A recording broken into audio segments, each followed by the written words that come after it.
You're curious about optimal melee, super, and class ability cooldown tiers? Maybe in another video? You know what, Mr. Vampire? I got you. So in my last video, I discussed in detail what the optimal discipline tiers were for all light and stasis subclasses. And more specifically, I talked about the importance of reaching those optimal tiers in order to really get the most benefits from your build.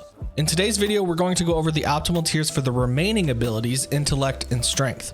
And then we're going to construct the most optimal PvP build. There are a few things I need to mention before we get into everything though. The first thing is that optimal does not mean maxing out a stat, at least in the cases for today. Optimal means finding value in parts of your build so that you can sacrifice more stats to be put somewhere else.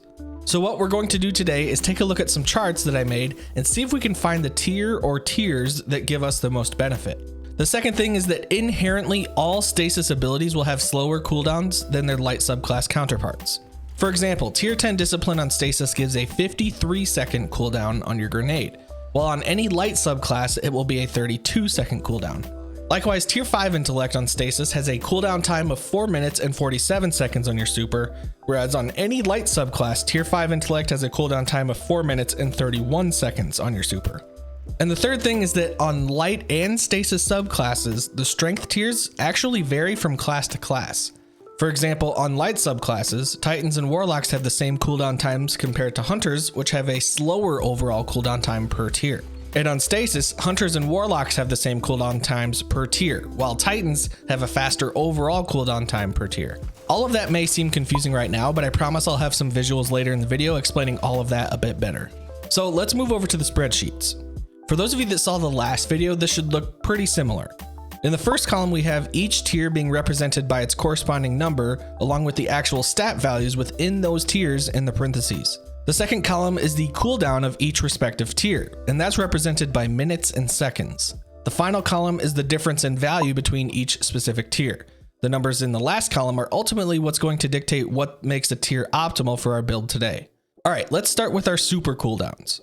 As you can see from the tables, light subclass supers actually have an initially slower cooldown time than stasis subclasses at tier 0. But once we get all the way up to tier 10, light subclasses actually have a faster cooldown time, which tells us that at some point, the cooldowns really start to ramp up for light subclasses. We see that the first tier change is by far the biggest difference at 50 seconds, then going down to 39 seconds, and then jumping right back up to 43 seconds at tier 3. We then see a very drastic drop off for the next 7 tiers, with 15 seconds being the greatest change in cooldown. So does this mean that tier 3 is the optimal tier for supers? Not exactly. In theory, we want to select the tier that has the largest difference from tier to tier. Well, if that's the case, then tier 1 would be the optimal tier. And let's be honest, no one is out here running tier 1 intellect. If you're someone who cares even the slightest about the stats on their armor for PvP, then reaching tier 3 should be a walk in the park. So let's make the assumption that most people will be able to reach tier 3 without even trying to min-max their build. That means we need to take a look at the next 7 tiers and decide which one is proportionately giving us the most value in relation to its tier. In my opinion, tier 4 or tier 5 will give us the most value for those things that we just mentioned. Tier 5 is almost a 30-second difference from tier 3. And having your super on a 4 minute and 31 second cooldown is a very solid start. Add on top of that getting kills and picking up orbs throughout a PvP match, and you're looking at an even faster cooldown time for your super. So I would shoot for an optimal tier of 4 or 5 for your intellect on a light subclass. Moving over to stasis, we can obviously see, like I mentioned earlier, the cooldown times are different. Stasis supers initially start with a faster cooldown time, but in the end, actually have a slower cooldown time than the light subclasses do, which tells us that there isn't going to be as big of a drop off between each tier. We see that the biggest difference between tier 0 and tier 1 is that we only get 38 seconds compared to the 50 seconds we had for light subclasses. However, as we progress further up, that change between each tier actually remains relatively consistent and less spiky. So, what does this mean? Well, it means that we potentially have a little more flexibility with what we call optimal. In my opinion, going anywhere from tier 5 to tier 7 will be a really solid move for your build. Now you might be thinking, well, yeah, that's a lot to invest into one ability, especially if I want to run 100 mobility or recovery or 100 resilience or recovery. And you're right, it is a lot to invest, which is why Bungie made it slightly easier to reach those optimal tiers by adding stat buffs to specific fragments within your stasis build.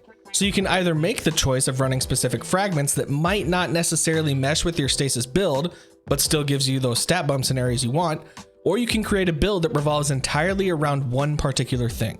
The reason stasis cooldowns are adjusted the way that they are is so that you can utilize and optimize those fragments and the stat bumps that some of them give. So to recap intellect cooldowns, light subclasses shoot for either tier 4 or tier 5. Stasis you can probably choose anywhere between tier 5 and tier 7 and still have enough to spread to other parts of your build. If you've enjoyed the video so far, please consider liking the video to help it reach more people. I really appreciate those of you that continue to show your support. Alright, it's time for melees. This section is going to be a doozy, so get ready.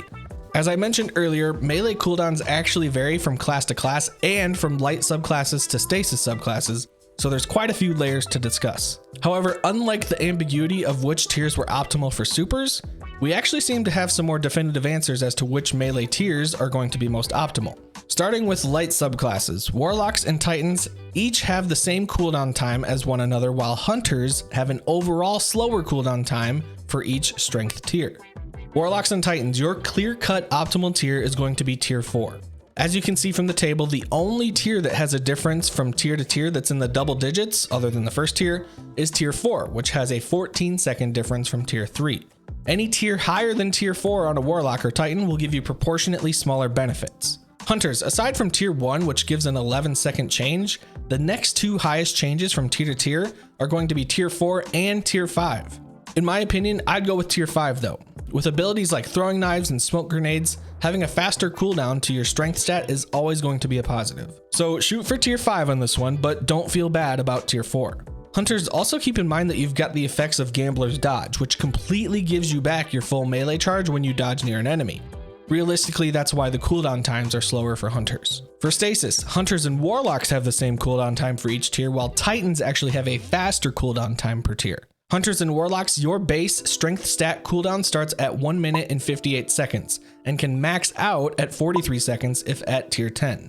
Tier 5 or tier 6 are going to be the optimal tiers for hunters and warlocks, and to be honest, I would lean towards tier 6. With hunters having their shurikens and warlocks with their freezy sticks, I would suggest getting those on the fastest cooldown times as you can. Despite the nerfs to each of them, there's still a utility that can be used effectively in the right circumstances. Titans, you're the beneficiaries of having a reduced strength cooldown time, though your melee did get a pretty significant nerf recently. Despite that nerf, the melee is still a decent enough movement mechanic for you to use in situations where you may need to close the gap or escape a situation.